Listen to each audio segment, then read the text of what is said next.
حویلی لکھا ضلع اوکاڑا کی تحصیل دیپال پور کا ایک شہر ہے حویلی لکھا۔ یہاں لکھا وٹو کی حویلی تھی اور لکھا ایک بڑا زمیندار۔ اس حویلی پر سائل اپنے مسائل اور مشکلات کی بھاری بھرکم گٹھڑیاں لاتے۔ لکھا ان مسائل کی گٹھڑیوں کو اپنے پاس رکھ لیتا اور لوگوں کی جھولیاں خوشیوں سے بھر کر لوٹا دیتا۔ ایک دن ایک میراثی لکھے کے پاس اپنا ایک انوکھا مسئلہ لے کر آیا۔ لکھے نے اس کا مسئلہ پوچھا تو اس نے لکھے سے کہا، جناب آپ دوسروں کی بات سن لیں، میں آخر میں آپ سے اکیلے میں بات کروں۔ لکھے نے اس بات میں سر ہلایا اور لوگوں کے مسائل حل کرنے کی جانب متوجہ ہوا۔ جب سب جا چکے تو لکھے نے میراثی کو بلایا اور کہا، ہاں میاں، کہو کیا کہتے ہو؟ میراثی نے کہا، لکھا، میں تمہارے باپ کو لے جانا چاہتا ہوں۔ میں اسے اپنے پاس رکھوں گا، اس کا خیال رکھوں گا۔ لکھے نے جواب دیا، میاں تم جانتے ہو وہ بزرگ ہیں، تم غریب آدمی ہو، ان کی خدمت کیسے کر سکو گے؟ جس ڈھاٹ پاٹ سے میں انہیں رکھتا ہوں، اتنا میں ان کا خیال رکھتا ہوں، تم نہیں رکھ پاؤ گے۔ میراثی اپنی ضد پر ڈٹا رہا۔ لکھا نہ مانا اور اٹھ کر چلا گیا۔ میراثی تو فیصلہ کر کے آیا تھا کہ لکھے کے باپ کو لیے بغیر وہ نہیں لوٹے گا، لہٰذا اس نے حویلی کی ایک نکڑ میں ڈیرے ڈال دیے۔ کئی دن گزر گئے، میراثی نے نہ جانا تھا نہ گیا، البتہ اپنی اور لکھے کی گفتگو کے بارے میں اس نے کسی سے ذکر نہ کیا۔ ایک دن لکھے کے والد نے لکھے سے کہا، لکھا یہ آدمی اتنے دن سے حویلی کی نکڑ میں پڑا ہے، تم اس کی حاجت کیوں نہیں پوری کرتے؟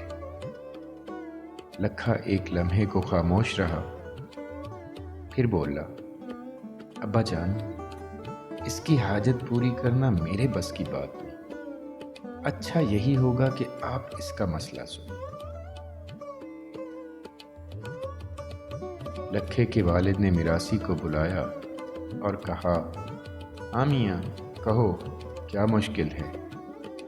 میراثی نے بڑے ادب سے کہا، جناب مشکل تو نہیں، بس آپ کی ایک چھوٹی سی ہاں کی ضرورت ہے۔ لکھے کے والد نے کہا، ذرا بتاؤ تو مجھے وہ کیسے؟ میراثی نے کہا، جناب میں آپ کو اپنے ساتھ لے کر جانا چاہتا ہوں، لیکن لکھا زمیندار نہیں مانتا۔ آپ ہاں کہہ دیں گے تو لکھا بھی انکار نہیں کر سکے گا اور میرا کام بھی ہو جائے گا۔ لکھے کے والد نے کہا، مجھے کیوں لے جانا چاہتے ہو؟ میں بوڑھا اب تمہارے کس کام آ سکتا ہوں؟ میراثی نے کہا، جناب میں آپ کی دوبارہ شادی کروں گا، اس سے ایک اور لکھا پیدا ہوگا اور پھر اس لکھے سے بھی ہزاروں لوگ فیض یاب ہوں گے۔ لکھے کے والد کے چہرے پر سنجیدگی چھا گئی، اس کا وجود کرچیاں کرچیاں ہو کر میراثی کے سامنے ڈھیر ہو گیا۔ لکھے کے والد نے ایک لمبی سانس لی اور اپنے وجود کی بکھری پڑی کرچیوں کو سمیٹتے ہوئے بولا، میاں، لکھا صرف 40 دن کا تھا جب میں نے لکھے کی ماں کو اپنے پاس بلایا۔ ہماری خلوت کے دوران لکھے کے رونے کی آواز آنے لگی اور پھر ٹھیک اس کے 3 دن بعد لکھے کی ماں اسی فکر سے، اسی حیا سے مر گئی کہ اس کے بیٹے نے اسے برہنہ حالت میں دیکھ لیا ہوگا۔ اگر کوئی ایسی خاتون ہو تو لے چلو، میں چلتا ہوں، شادی بھی کر لیں گے، ایک اور لکھا بھی پیدا ہو جائے گا اور اس سے بھی خلقت فیض یاب ہوگی۔